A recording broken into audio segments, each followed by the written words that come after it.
All right, so we are making some major headway in the origination of the kickoff to World War III.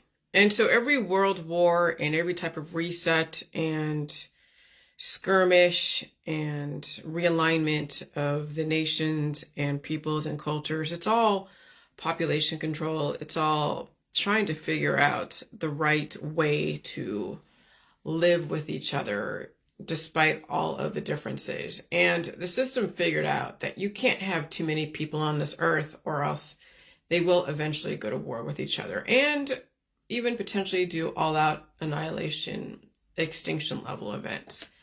And so who knows how many times the system has gone through a major reset to the point of where then they have to start over again from square one. And you could probably guess that even before Genesis, even before the Bible, there were probably civilizations that were far more advanced than even we are today.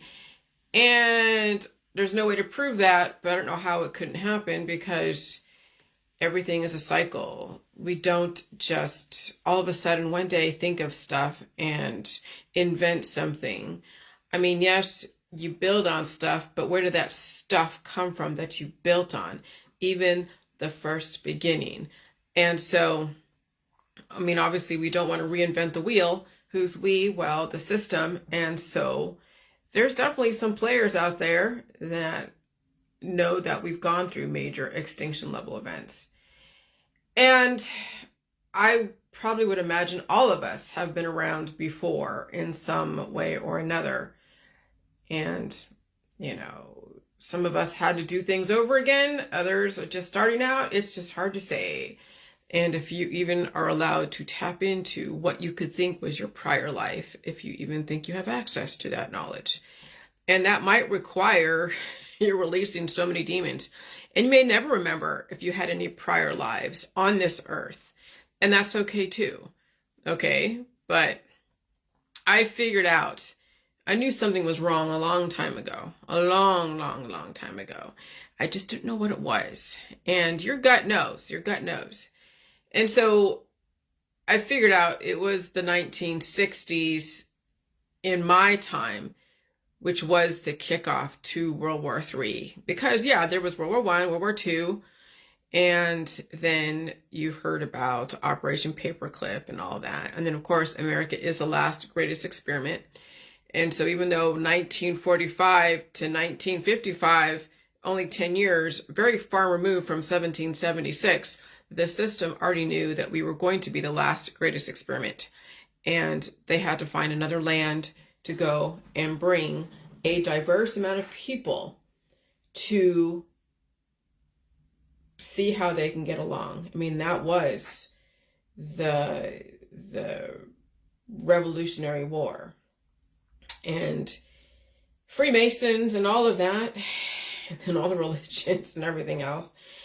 And so, but then, you know, of course, all of us have been looking and researching, you know, the giants and the Nephilim, and looking at right now what's going on in the Middle East, because that's definitely significant during this time.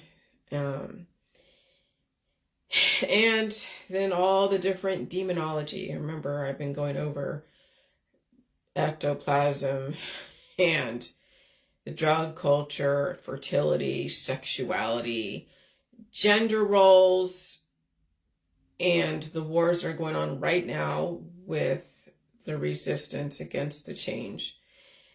God, I mean, it's so many wars and so many different fronts, it makes your head spin.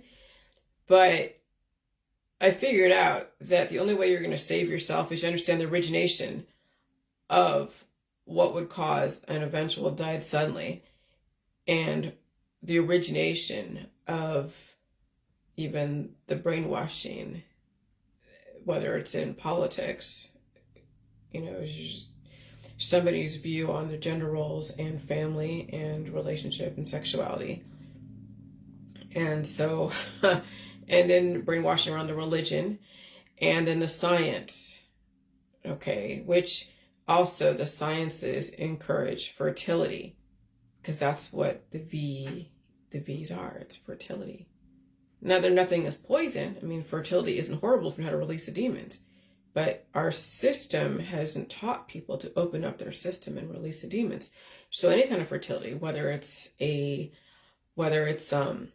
therapy, public health therapy, or fertility in the family. Oh geez, here goes my husband.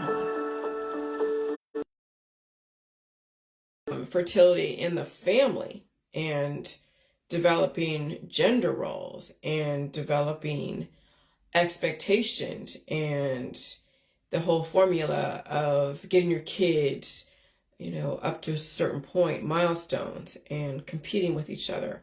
So you had that, and fertility then so you had the family, and then the V's, the immunizations. Then you had also the surgeries that causes you to control fertility, cutting out tumors, doing C-sections, cutting out children. And also operations, reconfiguring the immune system because of blockages, because of too much fertility. Okay, plaque, too much fertility. And then there's fertility in the sexual orientations. And then also the remedies and the different drugs, especially cannabis. Cannabis is huge in the West Coast, especially in the 1960s. Cannabis is the love drug. It's the fertility drug. Not only cannabis, but any other type of painkiller, over-the-counter remedy, any kind of remedy, herbal remedy, the alkaloids. Now, I had to figure out, because I know that sodium, salt, when it's attached to certain elements, that yes, it can activate those elements. That's why you have sodium fluoride, sodium chloride, sodium benzoate, sodium bicarbonate. Okay, those are types of activations of different elements based upon the intention. And they are fast acting, not so, sodium fluoride is aggressive. And when it's in its purest form, it's very, very acidic, and it could burn holes even in metal. But in the parts per million that you get through all your drugs and cleansers and even hygiene, it's not poisonous, as you have heard people say it's poisonous. But the things that are in the remedies, what are things? The alkaloids, the plant-based alkaloids that are in the remedies, the detoxes, in the drugs, okay, not only in cannabis, but in the amphetamines, ephedra, cocaine. The alkaloids is what is causing the fertility. Now, you understand that when you want to balance out your hormones and you have to save yourself, you have to eat food. You have to balance out your estrogen and your testosterone. When people are so highly estrogenic, they're very skinny, they're sexual, and they are allergic to milk. And maybe they might be doing a little bit of honey as a remedy, but they're using honey as a remedy, not as something that's just part of their food supply. It's just to eat on an occasional basis. But milk and cheese and eggs and flavonoids and onions and leafy greens like kale and cabbage, the cruciferous, those are the testosterone to balance out the estrogen. Okay? But what happens is that we have people who are developing offspring that are competing with the parent cells that need the testosterone and the estrogen balance in both males and females. But what are we developing in people when we're using alkaloids? Developing demons. That's what all of these horror movies are about, is controlling people's demons that were developed through the alkaloids. And those happen even 2000 BC, 2700 BCE, when Imhotep was trying to control the demons. And he was the first physician cutting out the demons, the tumors, and also into the chemistry and the architecture. But yeah, they were using cannabis back then. They were using alkaloids, plant-based type of remedies that now people are like, oh, they're all natural. Well, no shit, they're natural even in the pharmacy. That's what the pharmacy uses. Developing their strong pharmaceutical grade drugs, they're using plant alkaloids. No different than some holistic homeopathic mixing concoctions and making paste and things that you're seeing in the diet suddenly groups that they're recommending. Telling people to starve themselves and take these things. They're saying there's no SIDE and then EFFECTS and the IVERMECTINS. Oh, yes, there is SIDE effects in the IVERMECTINSs. But you see these people in the diet suddenly groups are developing more demons in the audience because they don't know what to do with these fucking symptoms. They're using more plant alkaloids that are attached to pharmaceutical grade types of remedies. Oh, that's why there's no way you're going to talk to people who are suffering astronomically. You can only be representation. That you got to release those demons that were developed in the holistic world, of course in the allopathic world, and in your genetic line, and in everyone who's all about love, love, love, and under the influence because they're dealing with their demons. Under the influence. So when you are using aggressive alkaloids in your food to be used as medicine, you are developing demons. Now go look in the diet suddenly groups. They're developing demons, and people are dying from their demons in these diet suddenly groups. Yes, they're blaming the V's, but they're not even looking at how they're reacting to their symptoms. They're developing more demons, causing died suddenly, and then they all blame the V's.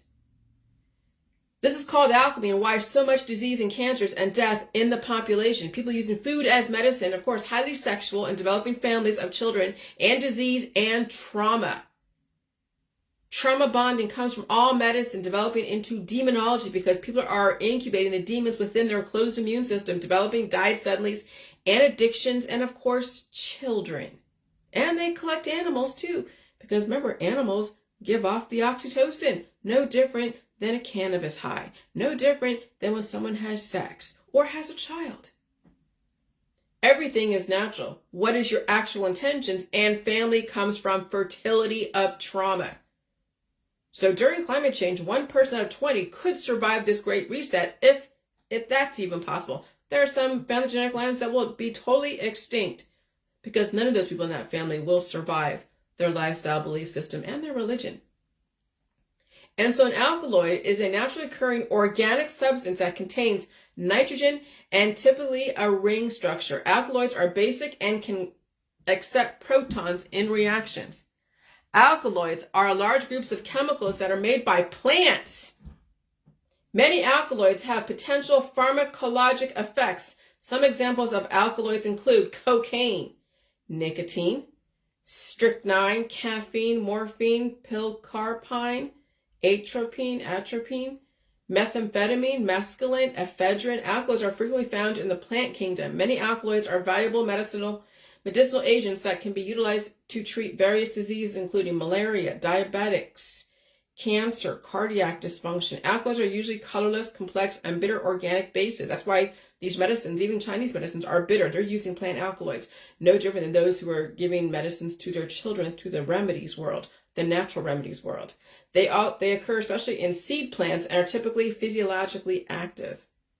And so, yeah, they're using them in the ayahuasca in Peru when you're going to doing those medical tourism and you're going to go get and find God and shit. People do that. And they're all about love, love, love, and family and love and animals and sex and reproduction. That was the depopulation agenda, along with religion.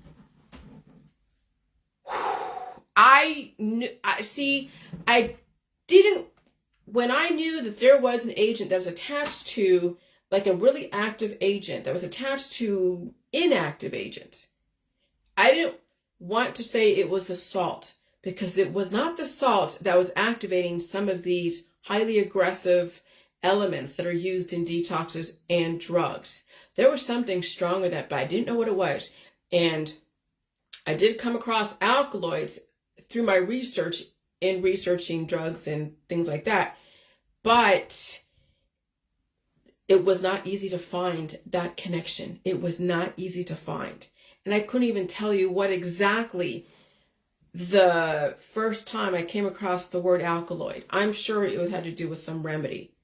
And what were the agents, the psychoactive agents, or even the active agents in the drugs to cause then the chemical reactions, the aggressive chemical reactions that would then actually shut down your immune system's ability to release the demons, to actually commandeer your immune system and force it not to release. Something had, because it wasn't the salt, because the salt was opening things up. The salt was activating your immune system to open things up and release. But there was something else that was forcing your body to stay closed. So it would incubate all of those life forms and cause disease. It's the fucking alkaloids. The plant-based, they're all plant-based. That's why the holistic world has been so duped by the propaganda ever since the 1960s. Ever since the drug revolution, the sexual revolution, civil rights, all the LGBTQ, and then the juxtaposition of the family. So then you have the Jesus revival, the Christian revival. The system put out all the stops to cause a war between two factions that were basically the same, but made them think that they were different. So you had the Democrats that were all into the pro-choice and the sexual revolution. And you had the Republicans, are all about family. Family, slavery. Both are still highly sexual. But they manifested in different ways. And so they were at war with each other. The conservatives and the liberals were actually no fucking different. And they're no different today. You can't tell the difference nowadays because they both are highly sexual, under the influence, having 1 billion children, and trying to control each other's fertility on so many levels. Oh, I gotta hand it to the system. I can't even get mad. I can't even feel like, oh my God, that's so horrible. No. That's the depopulation agenda, when people will destroy their family with either hate and alcoholism, or they destroy their family with love and family and children, and then commit their daughters and sons into indentured servitude of family, children, and taking care of so many things and keeping up with the Joneses. Because right now, people are dealing with people's husbands and wives, husbands, whatever, are dying suddenly, and they're left with taking care of their whole property and on their own. And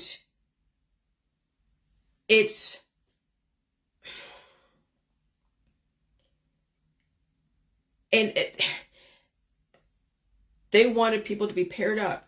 So if you were so dependent on somebody else, a man or a woman, to either get you off or take care of stuff, and then they die, you're going to replace that person with somebody else who's going to keep taking you down, or you're going to die soon thereafter because you can't handle being alone. Because even the people who are surrounded by their friends and family, how often are they going to take care of them? That's why you want your girls and your boys to be so freaking self-sufficient. They're not going to need somebody to take care of them, whether in body, mind, or spirit. That's the thing right now, is that's why I'm advocating what I'm advocating. Don't encourage your girls and boys to have children, because they might die from it. Literally, that's what we're heading into. People will be dying from having a family, because all of that reproduction has weakened the genetic lines, and the fertility is so aggressive that even these children being born today is going to be questionable in this highly fertile environment if they'll even survive their own fertility as even a child growing up in this environment. And so if I was a single father or mother, I would not encourage marriage, family, or children, even if you were married or was in a relationship. It's deadly. It's very deadly. I mean, look at people that are dying suddenly at 35, 27, 15, 16, these athletes and what have you. People are, their lifestyle, they can't keep up with their lifestyle. It's killing them, literally. Keeping up with their friends and family in all these sports and social outings and stuff. When I'm talking about, you're breathing in the ectoplasm of so many people and you haven't even release the demons in your own body, and that's all of that is compounding the issue. Some of these kids are not going to survive, given that they're keeping up with everyone around them. And if you can't get out of those traditions and you're run by the social influences out there, and maybe you have kids and you don't have really control over that, and your wife or husband or girlfriend or boyfriend who also is a baby mommy or baby daddy, they're kind of stuck in this social game, it's out of your hands. You just got to let bygones be bygones. Save yourself, and you hope your kids survive the lifestyle. You try not to compound it with saying, hey, go to sports. Nowadays, you don't know if that kid's going to survive the sports industry. Not in this environment, not with how weak people are reproducing, weak bloodlines. Okay, so I would really encourage, developing their academic capacity. Sexual programming does start at a young age, but you can redirect. And it's not turn them into another gender, because what is it are you focusing on? I mean, reading is probably one of the best things ever. Art, language, mathematics, science. I mean, that's the gift you can give your girls and boys at a young age. But remember, these kids are highly sexualized at a young age. They already have crushes. I remember we used to even say kissing boys and kissing girls in kindergarten, in preschool. These kids are already that sexualized at a very young age, and even heterosexualized, because the parents are hetero. They want their boys and their girls in these social constructs that are aggressively testosterone or estrogenically filled. Dominant. And so if you have a guy that's testosterone dominant, yeah, he's not going to survive in the future because he's too one-sided. There is a social construct. There is a behavior and a whole story around males and testosterone that even the males today are going to have trouble surviving because of their fear of bringing in some kind of estrogen to offset it so they can fucking survive. Doesn't mean that they're going to turn like a girl. Maybe become a little bit softer and the edges are rounding off. But at least you give them a chance to survive and potentially and thrive. Okay? But the gift of giving them both the balance of estrogen and hormone in the foods, all the foods. Girls should be drinking a lot of milk. It has testosterone to help offset. They need the flavonoids, the eggs, and the onions, and the milk, and the meat, yes, and cheese, and the thing, yeah. And the guys, they need the things that has a little bit of estrogen in it so they can balance out those hormones. Or they become a raving, fucking testosterone-filled lunatic. And there's boys out there that are in that situation and they get influenced by their peers. Okay, so, that's the gift you can give your girls and boys at a young age. It's not only the academics, they have something to fall back on, because they probably will fall into a gender role, a very aggressive gender role that they may not survive. But if they do survive it and they realize that that's not the way to go because they're watching their peers drop like flies, especially in the athletics world, then they will okay, I'm going to chill out now and study, because what else are you going to do? And so that could give them a way out of slavery, especially with trying to produce a family. Okay? If they do tap into slavery of relationship, they have something to fall back on. If they don't die in that relationship, if they're not forced to have children. And some people have forcing their girls and boys to have children because grandma or the in-laws are expecting somebody to produce a baby not too long after they get married. That's what's going to kill some of these girls and potentially even some of these guys, is the family, the expectation of family. And so would you really want to be in a relationship with you? Would you really want to be in a relationship with you? Even at your worst and at your best, do you think someone should be subjected to your wants and needs all the time? That's the kind of question you should ask yourself. How are you going to save your kids? Don't encourage them to have families. Have them save themselves. And you, grandma and ma, if you're in the J world, save yourself. Be that representation. Give your fucking kids a chance. But as you know, peer influences, peer pressure is so astronomically exponential and very influential. And so would you really, again, would you want to be in a relationship with yourself? I would not want to be in a relationship with myself. I mean, if I was a weak person, because I would cannibalize. My husband's a strong man, very strong. And he's smart and he's clever. He's like me. He can be very manipulative if he wants to be. Right? We both learn each other's games and we give it right back to each other on so many levels. Okay? And so here's the thing. So do you think someone should be subject to your wants and needs all the time? Because as you know, marriages and relationships, they feel entitled to take whatever they want when they want. That's the kind of question you should ask yourself. Especially when you're trying to get your kids to have families. It's brutal out there. The best gift you can give your daughters is self-sufficiency. And make sure she has a property in the future that's not needing a man to run it.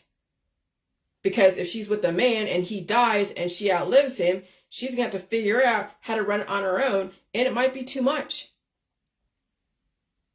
Then she has to bring in another man that she has to break in to help run that property. So that's why I want to live simply, because I don't want that have such a big property that my husband do most of the work because he can.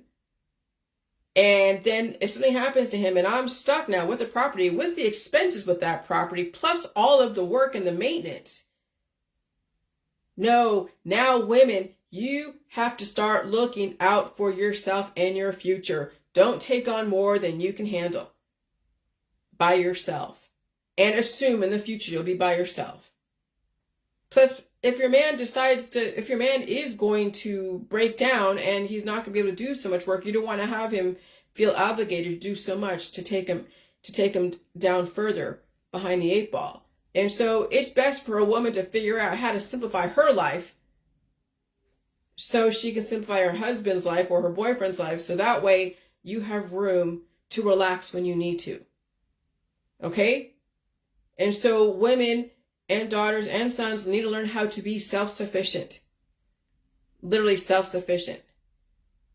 Not having to depend upon anyone. That's the best gift you can give to your daughters and sons. I mean, I'm 50, soon to be 50. But that's the best gift I'm going to give to myself. Because I don't want to have such a high-paying job and be so used to that lifestyle. And then people do live in that kind of lifestyle. They're getting paid $200,000 a year and they're buying like, a 5,000, 6,000 square foot house. And let's say that job goes to the wayside. Can you downsize and go to now like a 1,200 square foot house with a regular car, not like some hot rod Tesla or some shit? Oh, not Tesla, but something else. Can you afford socially and psychologically afford to downsize? That's why the trappings of wealth is a trap. People get trapped in that lifestyle and they die in that lifestyle. And so I'm 50, soon to be 50. And I'll tell you, having a mortgage, only $500, $536 for a mortgage. I could afford that living on $30,000 a year with the utilities and all that. And my property is enough, but it's not high maintenance. I live in the city. I live near people. When you're living way out there in the middle of nowhere in a big house, and you're with a husband or a wife, and one of them dies, and now you're by yourself, can you imagine what it's like to take care of that kind of property by yourself? You would have to be forced to find somebody else to come in and do shit for you. And that's scary for a woman, to be by herself. She has to find somebody. That now women should be... I would, as a woman, even as a man, I wouldn't want to live by myself in the middle of nowhere. You're like, oh, I gotta live out there in the middle of nowhere. Well, the system is going to eventually bring you into the inner city, but it's not going to happen anytime soon. So maybe people are, oh, I gotta live out in the middle of nowhere, rural, sticks, whatever. Okay. But are they setting themselves up to release the demons so they can live indefinitely, so they can be around for their significant other? So when you have someone that's not really doing the J world, and you're going to live a long ass time, then you better figure out that you can handle the property and afford it.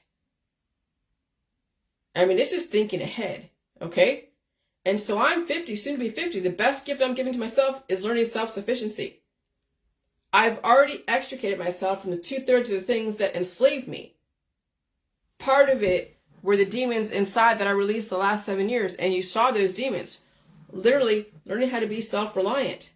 And that happens in stages. The fact that my husband's gone most of the time, that's one way where I'm used to being on my own. He's gone 5 days out of the week. I'm not dependent on him. If anything, when he was home every day, I was working a lot with him, cooking meals, maybe cooking breakfast, coffee, and then cooking dinner every single night. So when you think about it, it's a nice break to have 5 days off from having somebody in your space that you're able to develop yourself, separate from your husband. You are not your, see, when people are around their husbands all the time, they lose their identity. How do you develop your own identity if you're around your husband, your wife all the time? That's who you are. And when they get lost, when they're gone, they're dead, people are devastated. They're traumatized. Now they have to redefine who they are, or they find somebody else to replace them, if that's even possible. And so literally learn how to be self-reliant. That happens in stages. It's not just living by yourself and depending on your friends to entertain you, not depending on your church members or to entertain you, or your gurus, or your politics, or your religion. Then you become married to the devil. And I mean that facetiously, because they will suck the life out of you. Your friends, your family, your gurus, all of the people that you are using to replace whoever gave you that identity. They will suck the life out of you, and then you'll disappear. You'll die for all of those people. Just like you would have died for your husband, but he died first, or wife. So literal freedom does not happen all at once. All right, so you can be financially independent, but be physically dependent on somebody to entertain you, to release whatever sexual demands. Okay? And so sometimes people are dependent on their children to keep them going, to give them credibility. To literally be self-reliant, it doesn't happen all at once. It happens in stages. Okay? And so the whole thing with fertility is what made people dependent on somebody else. The fertility of family, the fertility of disease, because people get diseases and that's their identity. Managing disease, fighting disease, running for the cause, and developing self-awareness about disease, and, donating to disease campaigns. I mean, disease and fertility is what runs the fucking society. It's the backbone of our society. It's death and reproduction. And constant family that do over time destroy you. And so to be literally self-reliant, it doesn't happen all at once. It happens in stages. And you have to intend to live a long time. It is possible, but one must be strategic. It takes strategy to disengage from the old world. The old world of the 1960s, 50s, 40s, 30s, 20s. And you'd have to be clean and sober. How else are you going to represent the best person ever? For your daughters, for your sons. I'm telling you, I'm seeing the freedom. It's not far away. But you must earn the freedom. You see, I've been freed from certain things. Other things I'm still tied in with the old world. But I'm committed because my husband invested in me. I invested in him. We invested into a survival situation together. But this transition from the old world to the new world, especially with the J world, where you're now saying potentially living indefinitely, I still have to finish out my part in the old world and still have a foot in the new world.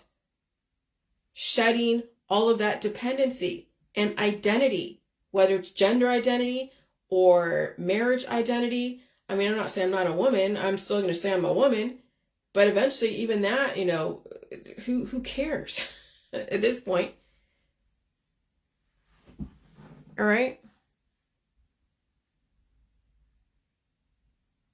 And so that's what I was thinking then, like the whole, with my book now. So I'm thinking, like, oh my gosh, it was yesterday. I was thinking, a family relationship does not have to be a death sentence. Because that's what the whole Manson family was representing. The death of society, of mainstream society, was through the family. Through the minions, through the family, through traditions, through fertility.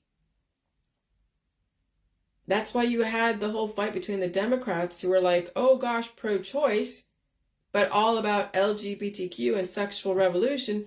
Then you have the Republicans in the West or in America. They're all conservative, so pro-family, anti-choice, right? Both were enslaving each other. Both played the same fucking game. Depopulation through family, through fertility, through sexual orientation, whether it's hetero or anything else. And so family relationship does not have to be a death sentence. Quelling the Lilith within.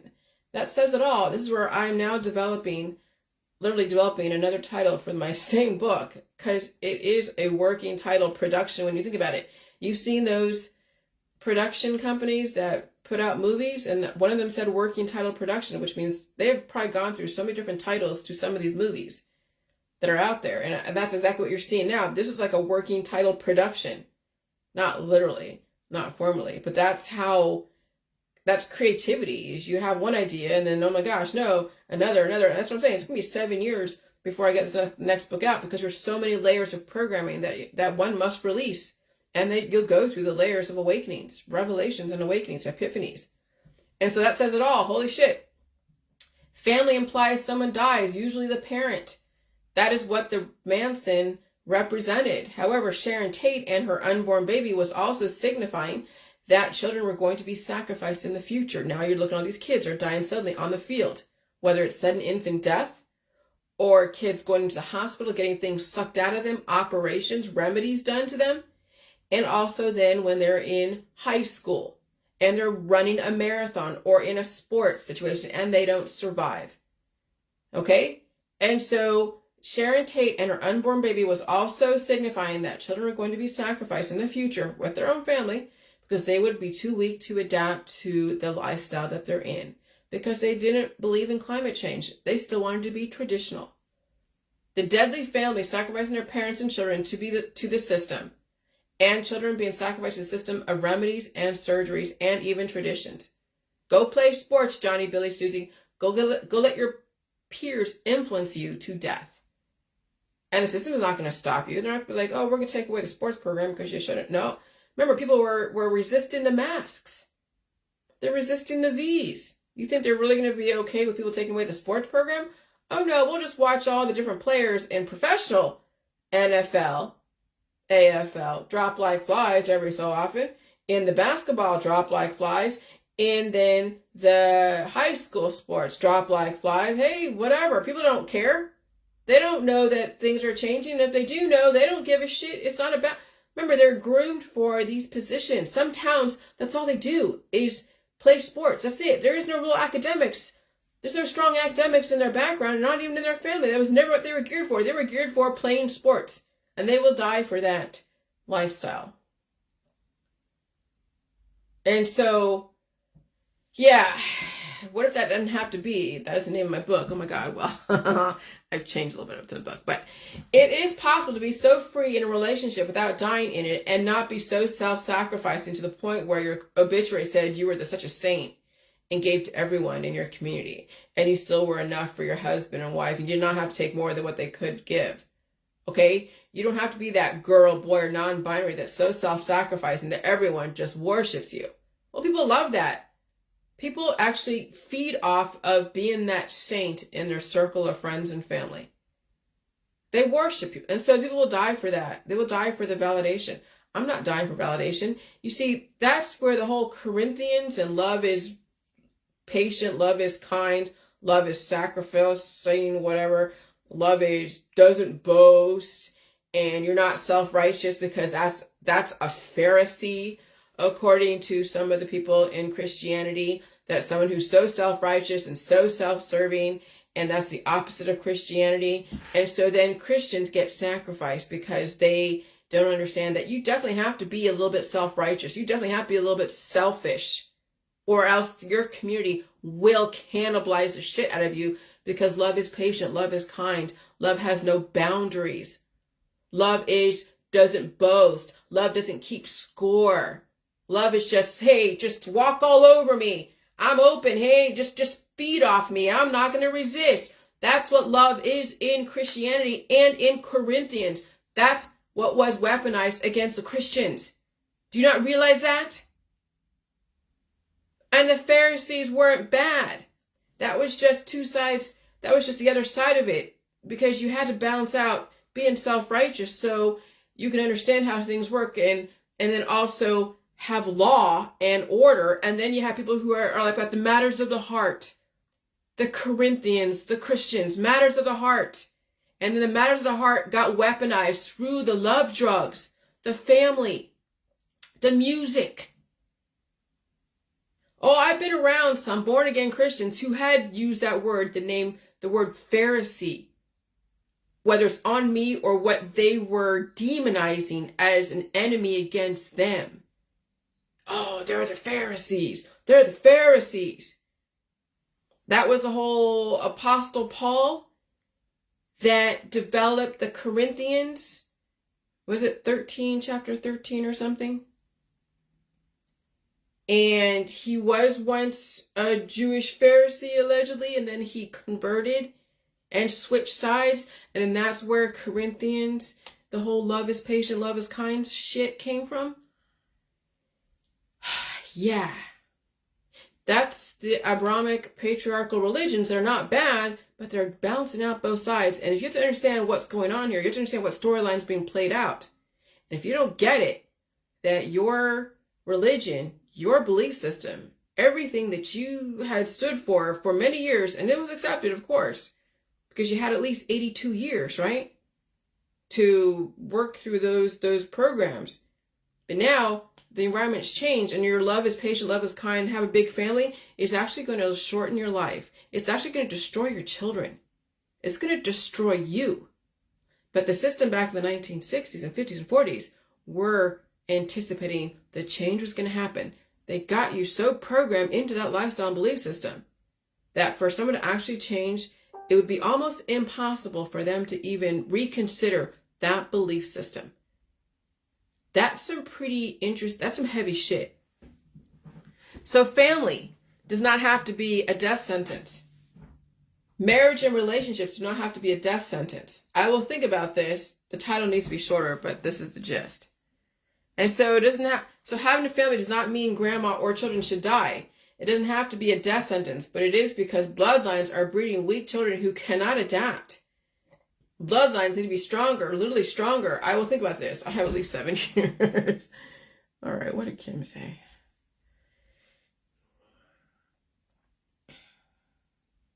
Yeah, the Ouija board. Oh my God, the Ouija board. All right.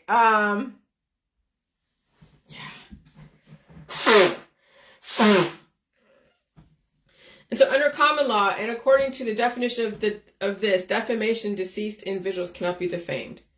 All right. But I really don't want to talk so much. Like, when I write in my book, I mean, I'll talk a minute about the 1960s because there's a lot. There's serial killers. Yeah, there's Charles Manson. That's huge. I finally got that song finally out of my system. What is your game, girl? I know that was played to me at some point. I knew it was. I don't know when. I couldn't remember. I couldn't actually. But that song was so familiar to me. Okay. And so I don't have to play it. Now I'm playing that song by the Shakespeare sister. That one song called Stay. Because that right now is kind of the theme of what's going on. Is that people are going to be dropping like flies, and they're going to have to come to terms with the death of their husband, their wives. And there'll be people that'll be terminal in hospice, and they're going to have to deal with that. Some people are taking themselves out because the grief of losing somebody is just so much. Yeah, we're heading into that world. We are in that world now. So anyway, so I was thinking, like, can I talk a little smack about Charles Manson in my book? Well, I don't know. All right. And so then it is high time that people admit love is the death sentence, and it is accepted. And the spells of love destroy all families. And that is a very difficult spell to purge out of your body, if it's even possible. And I told you guys this so many times before. Remember, the empaths in the holistic world, even a few years ago, they're all in the energy healing stuff. and they're all doing their chakra stuff and playing with the crystals, and they're all about love, love, love. And it is such an icky, evil feeling when you're having so much love be thrown at you that you're like sticky sweet with the viscous mycoplasmic hormone of oxytocin love that is thrown at you by people who are trying to understand the J world. It was like I couldn't deal with it. It did not ring correct in my gut. And so that is a very difficult spell to purge out of your body, if it's even possible. And I've told you this for so many years. The fact that people die in your world is the fact that you love them so much, you loved them to death. Love means taking away their pain and eventually their life, which is why I let my husband make choices around his pain and suffering, and I don't get in the way. Even so much self-love is a death sentence, so much masturbation. Okay? So last night, my husband, his back was hurting and he blamed it on the bed. And I'm like, then go downstairs and sleep on the couch, honey. And he says he slept great on the couch, and I know he misses sleeping in bed with me, but sometimes the frequencies, I was even up last night, but the frequencies can be such where it makes his back pain.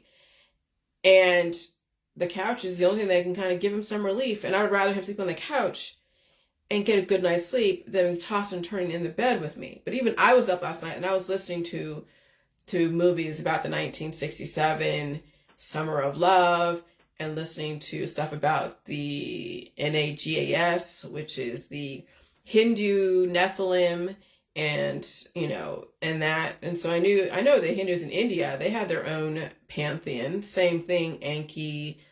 Every single culture out there has been exposed to the Sumerian pantheon, okay? They have their own spin on it, of course. But remember, it's all the alkaloids that cause the diversity. The alkaloids, all the plants out there that they're taking all the alkaloids from, and that's put in medicines and biochemistry and biology and everything, and then causing fertility, and then that's how you get cultures.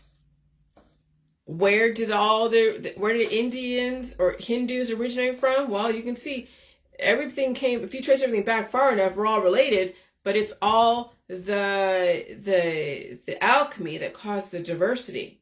And then the constant dying and reproducing. The same culture. Until you get 1 billion people, whether it's in China, India, Africa, the West, Asia. I'm telling you, it's not difficult to develop a petri dish of diversity when you're using so many aggressive elements and developing purpose and intention. And there's geography and, all of that. So another athlete collapses in West Virginia basketball. Immunized or not, it's the ectoplasm and the hard labor that these kids are up against. Athletes are taxing their body, mind, and spirit, especially in this highly aggressive, accelerated environment. Parents and students are too attached to social capital and keeping up with each other in major denial that climate has changed. Sports is not the future, not in this environment. Families are not a future, not in this environment. Because it'll be questioned if your kids survive, whether pregnancy or their child survives. And so this whole thing with cancer breakthrough. Researchers say that they've located a kill switch that can trigger the death of cancer cells. Do you know that when they say being out of cancer on this earth means stop reproducing so many children? And to take that to the micro level, the cancer cells weren't cancer cells until they become numerous, right? Until they become like 19 children.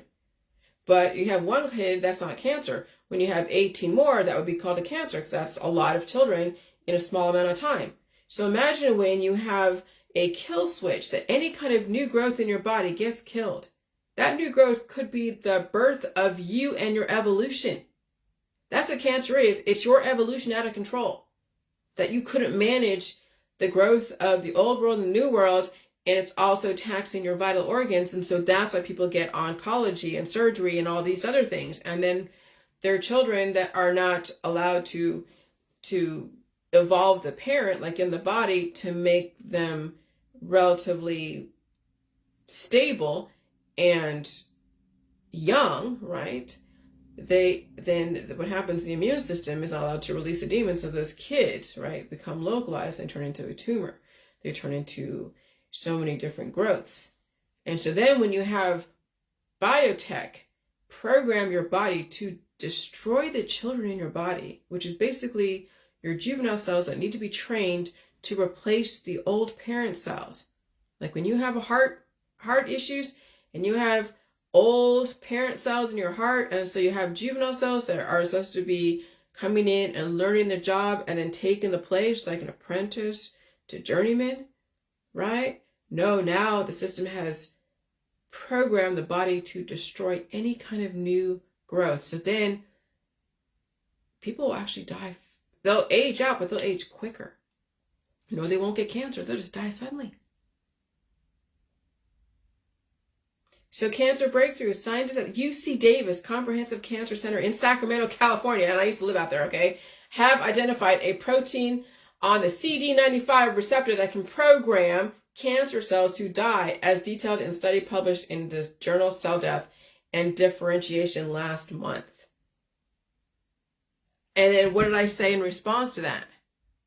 When you program your body to have a kill switch versus a defense system, that is playing with fire. That's like taking a direct energy weapon and completely annihilating a new population.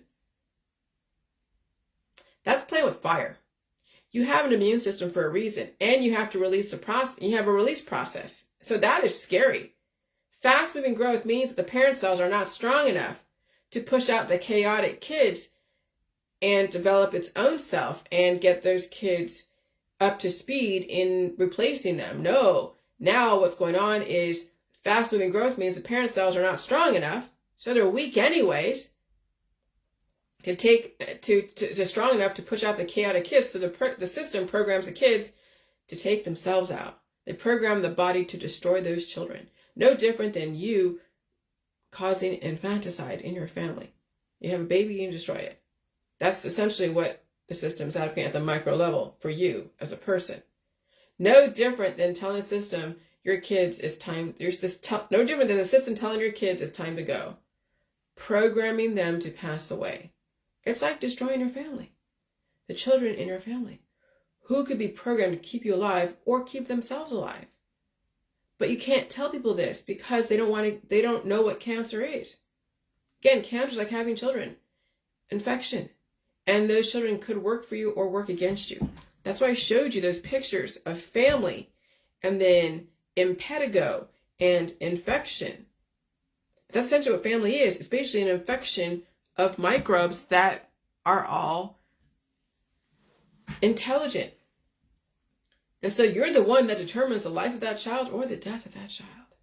Fucking scary. So I'm saying the system is not going to have cancer anymore. There'll be no more infertility in the future, no more cancer. And once you have used up all your parent cells in your body, died suddenly, gone. That's why you have to have an open immune system. But here's the thing. Even when those people are getting those treatments under that kind of programming, you can catch that. But it doesn't have to adversely affect you because you have an immune system that will release those demons. Because when you have a closed immune system, you'll catch somebody's programming that does that. And the body will convert that somehow. I don't know what it would convert it to, but I'm sure the programming is strong enough that it could potentially even convert your body to go and attack certain things. And so that's why you don't know when you're out there breathing in ectoplasm, you have no idea what kind of spirits you are inhaling, what kind of demons you're inhaling from somebody else, especially in a crowded room, especially with these kind of therapies floating all over the public square. Some scary shit.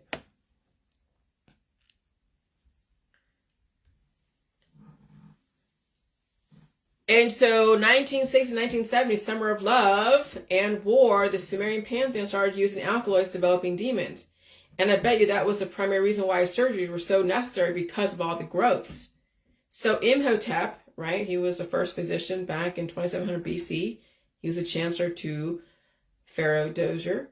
And I bet you that was the primary reason why surgeries were so necessary because of all the growths. So Imhotep was used to develop a system of control through alchemy and surgery. Yes, you get the geniuses, but the other side of it, you get serial killers. Because again, when you have nature and nurture programming a child who has seen violence. Imagine what those cells are going to be programmed to do as it matures. This causes aggressive fertility and the major reason why we have so many resets. The system has to clean up the earth from all the offspring. Okay, so alkaloid-containing plants have been used by humans since ancient times for therapeutic and recreational purposes. For example, medicinal plants have been known in Mesopotamia from about 2000 BC, right? 2700 BCE, 700 years later, whatever, in Imhotep. The Odyssey of Homer referred to a gift given to Helen by the Egyptian queen, a drug bringing oblivion. It is believed that the gift was an opium-containing drug. Okay, remember the opium trade? Silk Road? A Chinese book on houseplants written in the 3rd century BC mentioned a medicinal plant of ephedra and opium poppies. Also, cocoa leaves have been used by indigenous South Americans since ancient times. And yeah, then you have the ayahuasca and the Peruvians and doing all that. You have the shamans and the demon wranglers and the drug trade. And then you have the narcos and all that. You have the Colombian cartels. And then you have all the mafia. Well, they don't do all the drugs. They were more the other stuff. But that's why the drug trade is so popular. It's a way to develop demons, control people, give people relief, but then you see what happens. Look at San Francisco and the fentanyl. The zombies. Methamphetamine and mixed with fentanyl. Holy shit. Extracts from plants containing toxic alkaloids such as aconitine and turbocurinine was used since antiquity for poisoning arrows. I saw that in Orange is the New Black when they were using certain things to poison and immobilize their victims. And so I said, when I showed that video or that reel with Shakespeare's sister Stay and inhaling crowds of ectoplasm, yeah, that's why when I was sitting in the DMV, I was just giddy. I was high off of all of those spirits that were so conductive and highly accelerated and influential during this climate change. That's why when you're going out in crowds, it's not what it used to be 20 years ago. These crowds are highly, highly conductive. Your friends and family, when you're in a crowded room, especially in the holidays, oh my God. And can you imagine how many drugs and remedies are under? And when you're in a crowded room with all of them, you're breathing all of those demons in. Then you have the Ouija board to go and play with all the demons. And back then in the 80s, I'm sure it was highly electrified or because we had El Nino back then. Right now we have El Nino. We had El Nino in the 80s. We had storms. I remember the storms in California. They were insane. I remember even seeing the floods on TV of South Carolina and all the pigs were floating in their pens because they all drowned. I remember that on TV. It was El Nino back in the 80s. And we're in El Nino today. So I was playing with the Ouija board way back in the 80s. And I'm sure we opened up some portals of crazy ass spirits that are probably attached to me. Parasitic energies attached to me. And of course, I already was programmed to be hot. So that just made things, I'm sure, even worse. And so we played with the Ouija boards as kids. I mean, we had it as a kid. Parker Brothers made this for children. Hasbro, right? Back in the 80s. Our parents bought it. Many parents bought those Ouija boards for their children. Even here in Ohio, the spiritualist community, back in the 1886, they were so big into talking boards.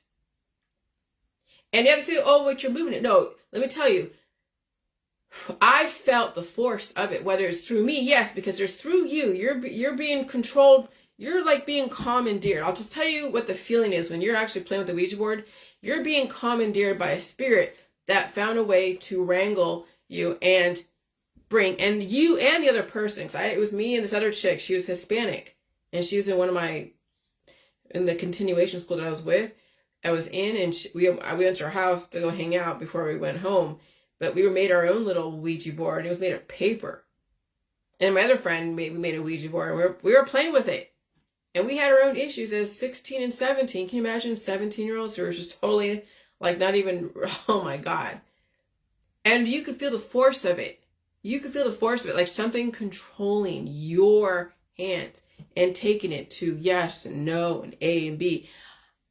All of that shit does work. It's not fake. Oh, it's real. It's so real. Believe me, it's real. And so portals for spirits become open and they infest weak people, and they also contribute to cancer. But I remember playing with this even more so when I was 16 and 17. And you're highly suggestible at 17, and those spirits attach themselves. I talked to a little boy that died in a fire over there in Seven Trees, San Jose, California. I mean, I've talked to some pretty crazy spirits back then. But I have purged out those demons the last 7 years, and it was hell. Can you imagine how many of them still stuck in me, from that time? Okay, so use of talking boards were so common in 1886 that the news reported the phenomenon taking over the spiritualist camps in Ohio. And when I walked in Ohio, the first time back in 2010, around October, around Halloween, okay? And I'm looking at, and it snows on the ground, and the houses are all dilapidated, and they look like I walked into a set of a horror movie. The Amityville Horror, The Conjuring, because you can see the northeast side, Pennsylvania, Ohio, even probably parts of New York and the Northeast, Midwest. It's like walking into the past. It looks like walking into the past. And I'm sure even probably parts of like Scotland and England, you're walking into some horror movies of the past. Okay, so what you're doing is opening up portals in your own body when you're using those types of talking boards, because you have diverse spirits within you that also conjure up and talk to the spirits that are out there. So when you saw those orbs going around me during some of those times when there was high frequency, and I still had a lot of demons that were attracting the spirits and the drama. You don't see so much of them anymore. I haven't. The environment's still the same, plus accelerated. There's frequency changes all the time. I see occasional of here and there really fast, but you don't see them like you did when they were just floating around going here and there, okay? And so it's like you're a spirit antenna, and portals are being open, attracting the dead world, okay? All right, there's that video I watched. And I watched last night when I was halfway awake with my husband. He was going like, damn it, this bed sucks. I'm like, sorry, honey. 1967, the counterculture year that changed the world. Summer of love and death and dying and reproduction. So I'm now saying surviving the summer of love. Okay? So love and death. Love doesn't have to be a death sentence. Quelling the Lilith within, and then surviving the summer of love, 1967, 2022. That's going to have to be, well, I don't know. Yeah. Can I make that all into one title? I'm sure I could.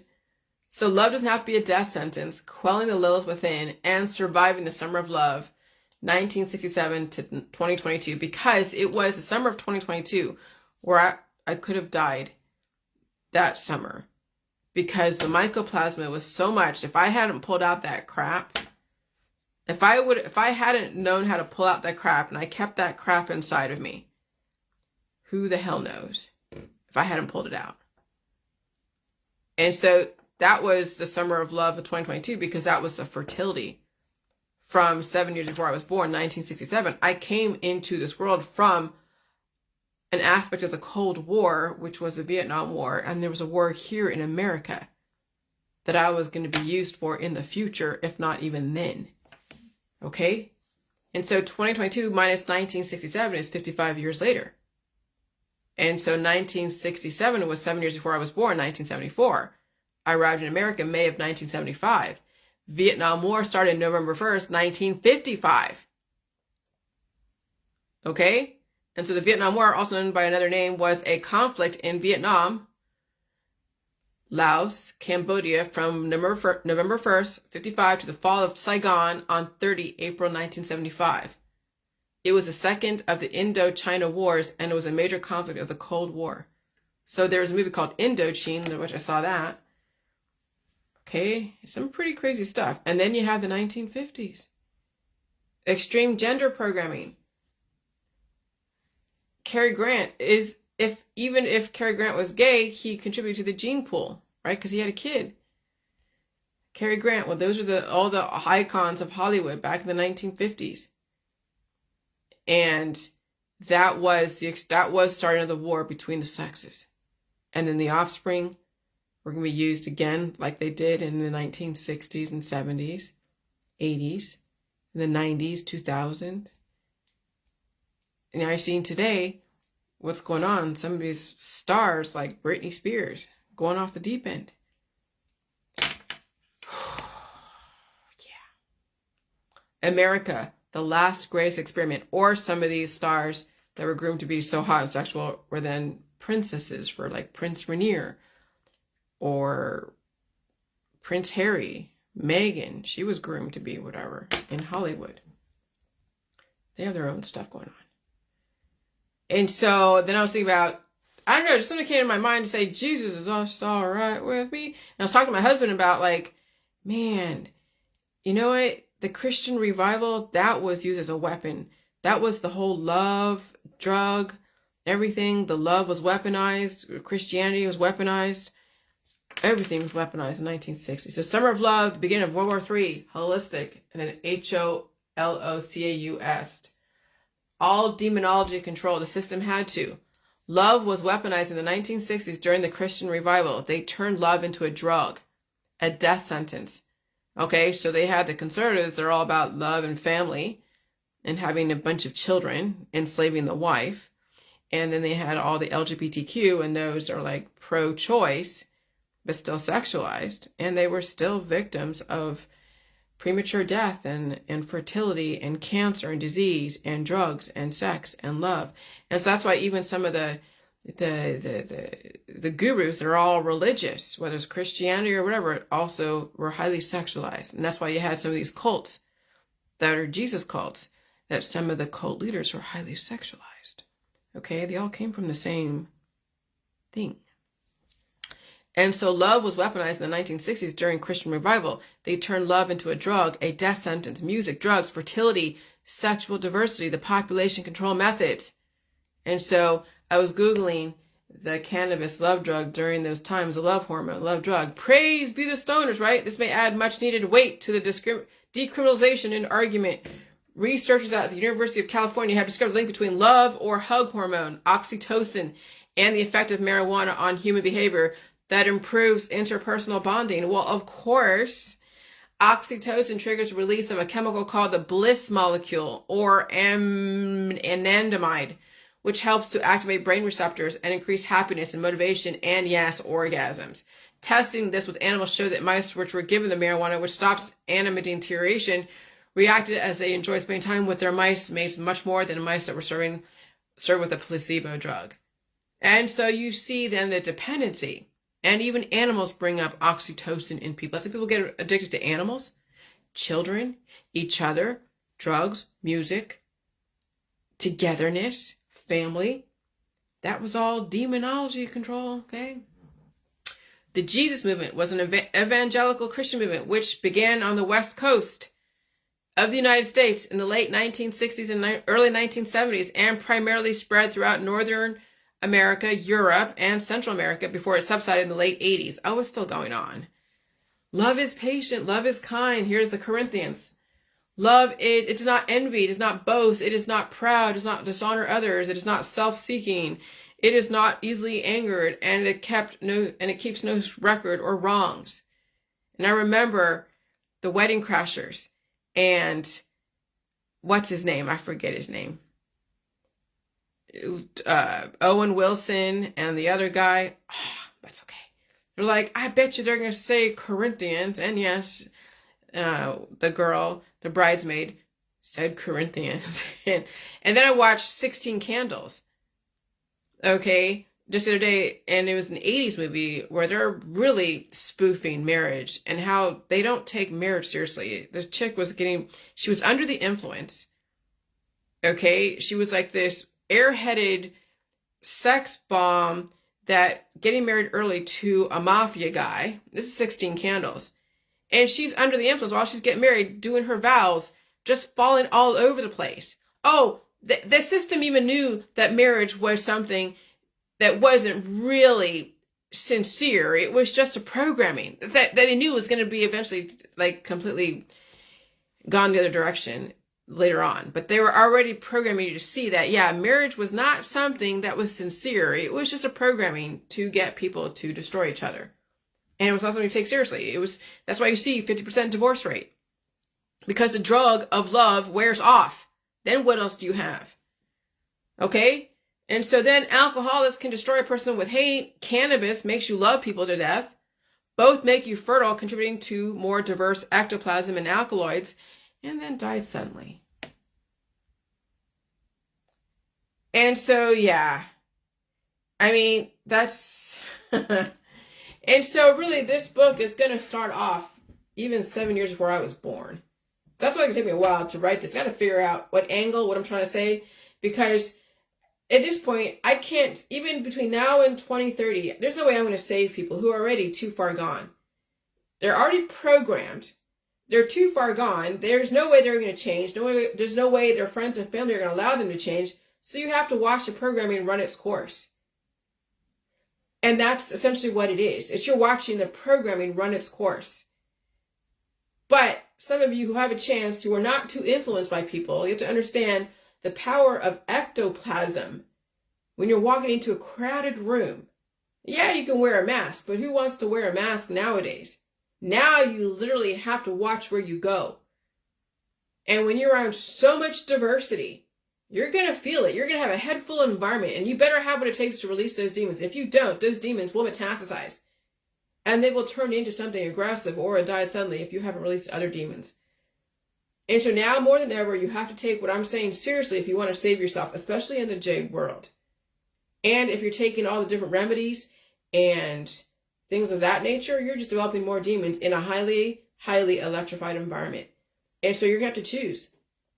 Feel the pain of release and feed your body, literally pull out the crap, because sometimes that's what it takes to pull it out. But if that's not your forte, then thank you for your service. It's not going to matter if I get this book done next year, 2 years, or even 7 years. So I'm going to take the time to write this. But now you're getting the gift of foresight and the gift of my research to then you figure out, because I already have the outline, the premise in my current book of what I've done. I ate all food. I didn't say I ate all food. But again, can I tell a person, well, you should drink milk if you're allergic, because they have to do it slowly. But if you're skinny, you're estrogenic if you're a female, literally. And you're going to bring that testosterone very carefully. Not your husband's penis, but milk and cheese and eggs and onions and kale and flavonoids and whatever else that is testosterone boosting in the foods. Women who are highly estrogenic and skinny need the milk. So it's going to be up to you.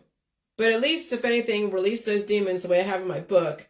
Not so much jade juice, because that'll cure you, and it's not going to matter what you do. You'll die anyways, because you can't be cured in a dynamic environment. It's called entropy. There'll be chaos, and done. And so now it's either put up or shut up. But now you see where it all kind of began. It was 1960s. The Summer of Love. And so that's why this book's going to be called Love Does Not Have to Be a Death Sentence, Quelling the Lilith Within, Surviving the Summer of Love, 1967 to 2022. Because that was really where the last major demon I had to release was 2022. Yeah, there's a few of them I had to deal with this last summer, but not as bad as it was in 2022. Because that's when things really changed. All right, bye.